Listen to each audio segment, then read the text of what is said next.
Sacked by an app sounds like a quite good catchphrase, but not a good way to be sacked. Although there probably is no good way to be sacked, but I'd like, if I was sacked, and I have been, to know that it was a human being sacking me, not an app. And at Amazon, it's apps that sack you now. Flex drivers, who are Amazon contract workers and not granted protections granted for full-time employees, are being hired and fired via an app. A software program monitors each worker to determine whether or not they are working quickly enough, whether they are driving safely enough, and whether they are efficiently meeting their delivery quotas. That this program is rife with errors and punishes workers for things that are not their fault, from traffic problems to incorrect delivery directions, does not seem to concern Amazon. Workers have often complained about the unfair monitoring and lack of human oversight, but Amazon has maintained its system. That is a bit worrying, that an app might sack you for things that aren't your fault, like a traffic jam or incorrect directions. And it's such an obvious, glaring example of the process of dehumanization that happens at the business end of capitalism, the pinnacle of capitalism. When productivity is optimized, humanity is diminished. Look, human beings are regarded as somehow disposable and expendable, and it doesn't matter if one Amazon worker gets exhausted because there'll be another one along in a minute. It's not just that the lowest possible working jobs have become automated and taken over by AI and robots, but management itself. And what management, I suppose, indicates is that ideology has been taken over by the algorithm. No room for humanity, no room for discussion, no room for sympathy or empathy. And these are not inadvertent decisions, these are calculated decisions that are taken from observing data. Hold on a minute, it don't really matter if we lose loads of workers because there's plenty more poor people where that came from.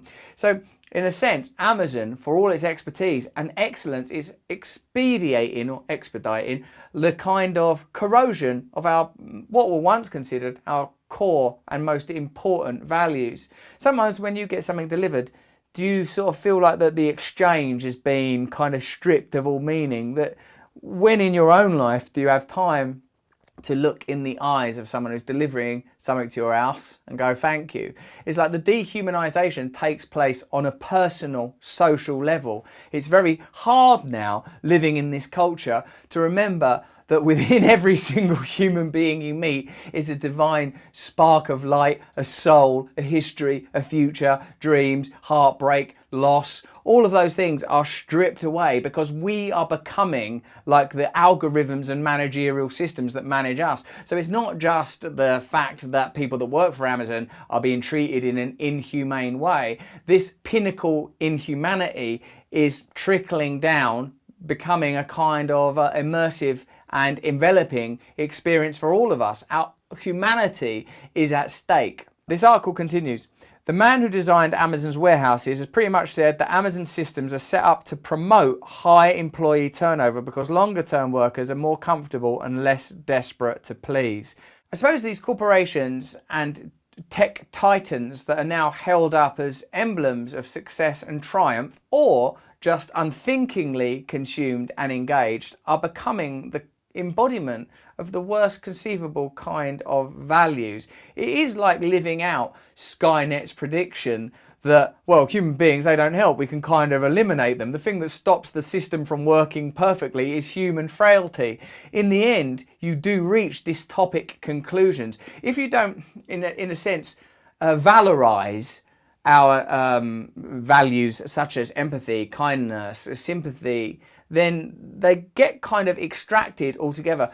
Mark Fisher has got some brilliant things to say about this in his book Capitalist Realism. Deleuze and Guattari, the philosophers, describe capitalism as a kind of dark potentiality which haunted all previous social systems. Capital, they argue, is the unnameable thing, the abomination which primitive and feudal societies warded off in advance.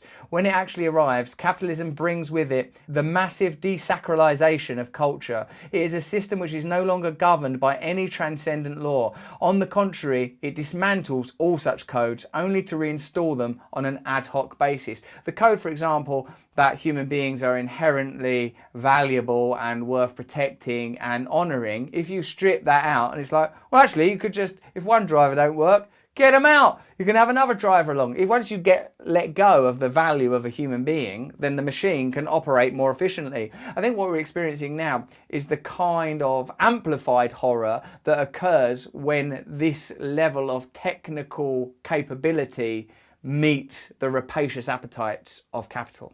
In an open letter to Jeff Bezos last year, Abe Collier wrote about his experience working as an Amazon delivery driver and the pressure put upon him during a work day.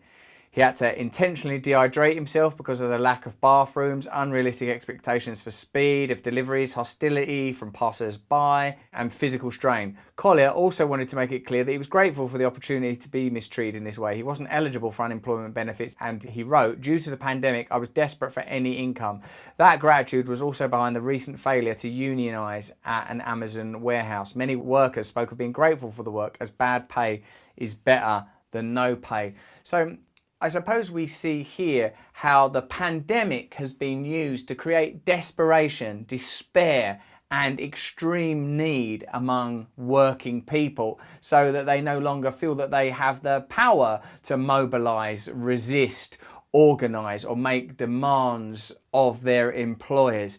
This, I suppose, is why the pandemic has precipitated the single biggest transfer of wealth from poor people to rich organisations in history. This also came from Fisher's book, Capitalist Realism. Capital is an abstract parasite, an insatiable vampire and zombie maker, but the living flesh it converts into dead labour is ours, and the zombies it makes are us. Think again of the way that we interact with one another, the way that we interact with people that are providing us with service, particularly if they are veiled in the logos and livery of corporate giants. You no longer see the human being that's present. We are becoming zombies living in an algorithm. Now, those of you that think when I'm being anti-capitalist that I'm somehow a Russia Today Marxist, let's all go Maoist and get proper into some old school communism, beware that I'm not saying the other option is state communism. No, big state also not a good idea.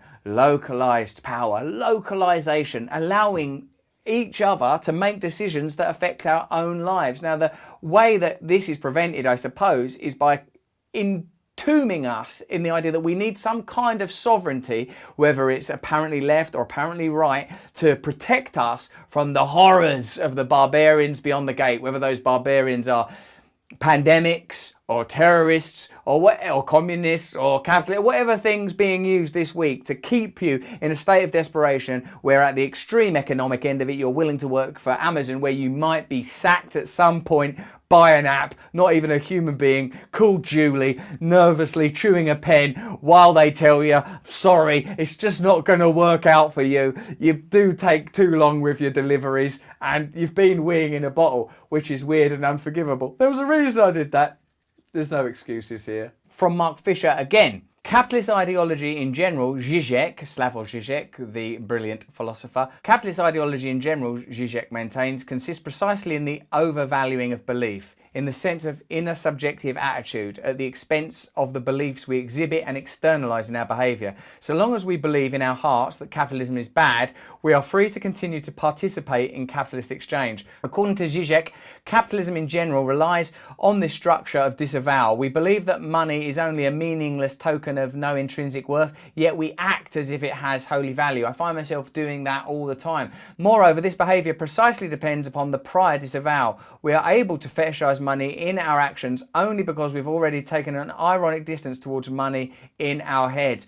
One of the things that Mark Fisher was great at was pointing out that we require a kind of a new sincerity, a kind of zeal. We need to find again the kind of emotion that religion or indeed football can evoke, so that not everything is inverted commas, not everything is distant, not everything is, well, I understand that, you know, this is wrong, but we have to do it, it's just the system. But we need to renew our passion for potential change. We need a new kind of politics.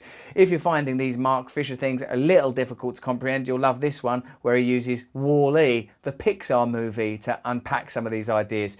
A film like Wall-E exemplifies what Robert Fowler has called interpassivity. The film performs our anti-capitalism for us, allowing us to continue to consume with impunity. I've said this to you before. Films like that Lego movie, The Matrix, Wall-E, they're telling you it's bad. You're living in a mad illusory system. You're handing yourself over to a set of ideas that aren't real and allowing them to encode you with negative information, and you're not even doing anything about it. All of us know this now. The pandemic has provided a kind of incubatory period where the wealth transfer and other weird corrupt stuff has gone on that's caused us to ask questions, but are we going to do anything about it?